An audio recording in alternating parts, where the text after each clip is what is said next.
بسم اللہ الرحمن الرحیم۔ السلام علیکم friends, welcome to my YouTube channel.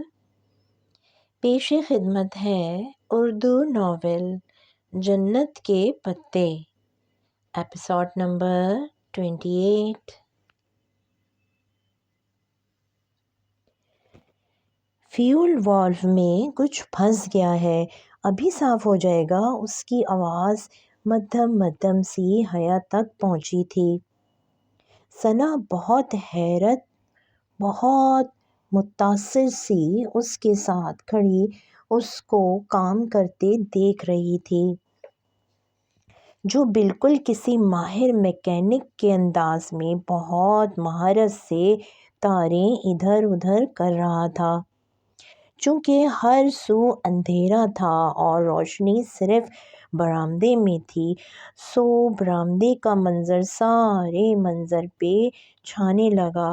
لڑکیاں اور رشتہ دار خواتین مڑ مڑ کر اسی کی طرف دیکھ رہی تھیں۔ ماحول پہ چھائی بے چینی ذرا کم ہوئی تو اس نے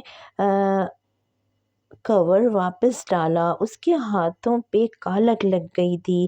پھر اس نے جنریٹر کا لیور کھینچا اور پیچھے کو ہٹا تو ساتھ ہی ایک جھماکے سے ساری بتیاں روشن ہو گئیں۔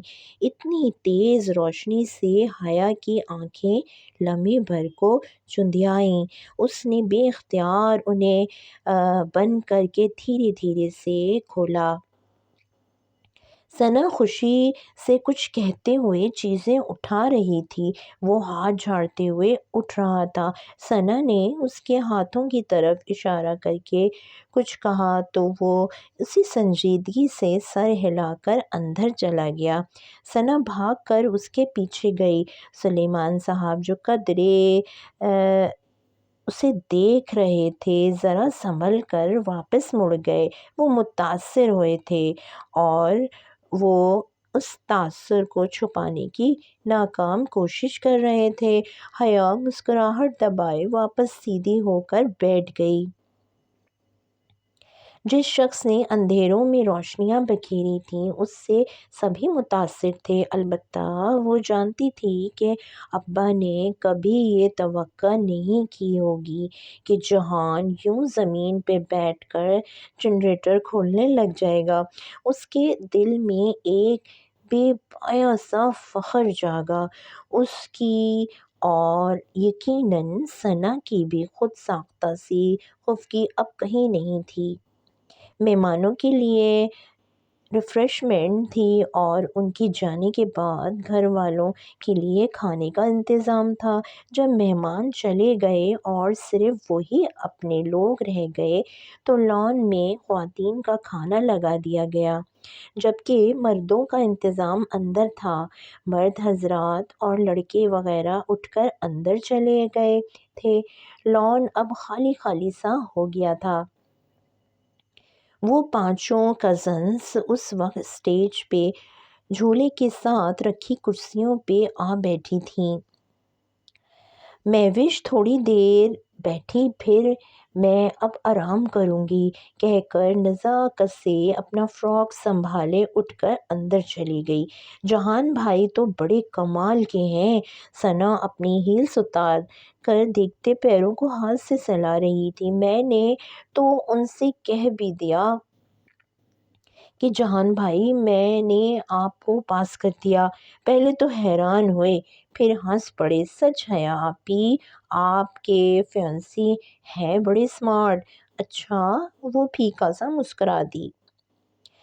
ان فیانسی صاحب کو تو شاید خود بھی اپنی منگنی کا علم نہیں ہے۔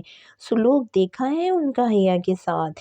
ارم جو قدرے بیزار سی بیٹھی ہوئی تھی تن کر بولی، اور جب فرخ بھائی میکینک کو لا رہے تھے تو کیا ضرورت تھی بھرے مجمع میں الیکٹریشین بننے کی؟ لوگ بھی کیا سوچتے ہوں گے، ترکی سے یہی سیکھ کر آئے ہیں۔ ثنا کے تو تلوؤں پہ لگی، سر پہ بچھی۔ ارم آپی بات سنیں،